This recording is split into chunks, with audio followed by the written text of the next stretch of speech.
সাদা পিঠে মানে চিতই পিঠে অনেকেই তো বানাতে পারেন না, আমিও কিন্তু একদম বানাতে পারতাম না, কিন্তু আমার এই টিপসটা যদি অবলম্বন করেন অবশ্যই তুড়ি মেরে যখন তখন পিঠে বানাতে পারবেন। তার জন্য এখানে আমি কিছুটা চাল নিয়েছি, চালটাকে 2-3 ঘন্টা ভিজিয়ে রেখেছি। এবার চালটা ভালো করে সম্পূর্ণ ভেজানো হয়ে গেছে, আর যখন নাকি চালটা ভেজাবেন চালের মধ্যে অল্প একটুখানি লবণ দিয়ে দেবেন, এটা কিন্তু একটা টিপস। তা যখন নাকি চালটা ভিজানো হয়ে গেছে, এবার মিক্সচারের মধ্যে আমি চালটাকে মানে একটা গোলা তৈরি করব। এই সময় দিয়েছি এখানে কিছুটা ভাত, 1 মুঠো ভাত, এটাই কিন্তু গোপন টিপস পিঠে বানানোর।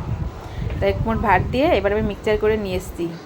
দেখে বুঝতেই পাচ্ছেন কিরম বেটার তৈরি করেছি, একদম কিন্তু ঘন হয়েছে। যদি আপনারা মনে করেন একটু ভারী হয়ে গেছে তাহলে একটুখানি হালকা জল দেবেন, এখানে কিন্তু গরম জল একদম দেবেন না, কেননা যখন মিক্সচার মেশিনে ঘোরানো হয় এমনিই কিন্তু গোলাটা হালকা গরম হয়ে যায়।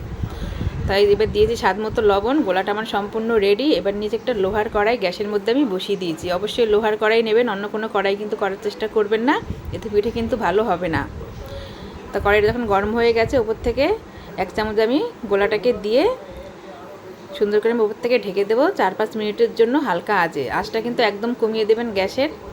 যখন নাকি একদম পিঠেটা দেবেন তখন একটু আঁচ বাড়াবেন, আর যখন নাকি পিঠেটা তুলবেন তখন একটুখানি হালকা আঁচ বাড়াতে হবে, আর মাঝখানে সম্পূর্ণই আঁচটা একদম কমে যাবে উনানের।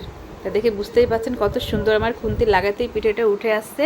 আমি কিন্তু আগে পিঠে বানাতে পারতাম না, বিশেষ করে মাটির উনানে মাটির খোলাতে আমার শাশুড়ি মা খুব ভালো পিঠে বানাতো। আমি অনেক চেষ্টার ফলেও আমার কোনোদিনও হয়নি, কিন্তু এই টিপসটা আমার ট্রাই করার পরে কিন্তু দেখুন কি দারুণ পিঠে হচ্ছে, সত্যি দারুণ। একবার অবশ্যই আপনারা বাড়িতে ট্রাই করুন, যদি বিশ্বাস না হয় আমার কথা, আর অবশ্যই কমেন্টে জানান। আর দেখুন পিঠের পেছনটা কত সুন্দর হয়েছে।